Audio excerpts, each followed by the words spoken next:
কিছুদিন আগে আমি একটা ওভারসাইজ টি শার্ট হ্যাকের একটা ভিডিও দেখেছিলাম। তো ওইটা দেখেই ভাবলাম চলো আজকে আমার এই ওভারসাইজড যে টি শার্টটা রয়েছে সেই টি শার্টটা দিয়ে ওই ভিডিওটা করি, একটা মিক্স অ্যান্ড ম্যাচ একটা লুক ক্রিয়েট করি। তো এইভাবে আমি একটা ওভারসাইজ টি শার্টের সঙ্গে এই স্টাইলটা করেছি, তার সঙ্গে এই ইয়েলো, একদমই ভীষণ সুন্দর ইয়েলো কালারের শাড়িটা পরছি। একটা বেশ অন্যরকম একটা লুক ক্রিয়েট করার চেষ্টা করছি, বেশ একটা ওয়েস্টার্ন কাইন্ড অফ কিন্তু শাড়ি দিয়ে।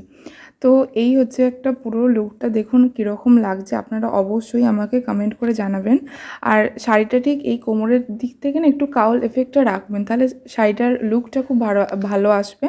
আর তার সাথে এইভাবে ব্ল্যাক পলিশের আমি অ্যাক্সেসরিজগুলো পরেছি, এগুলো প্রত্যেকটাই আমার নিজের জুয়েলারি ব্র্যান্ড হিরার থেকে। আপনারা চাইলে সেখান থেকে পারচেস করতে পারেন, আর অন্য কোনো কালেকশানও আপনারা দেখতে পারেন। তো এই হচ্ছে আমার ফাইনাল লুক। আপনারা অবশ্যই কমেন্ট করে জানাবেন এই লুকটা আমার কেমন লাগলো। ভালো লাগলে অবশ্যই লাইক অ্যান্ড শেয়ার করে দেবেন।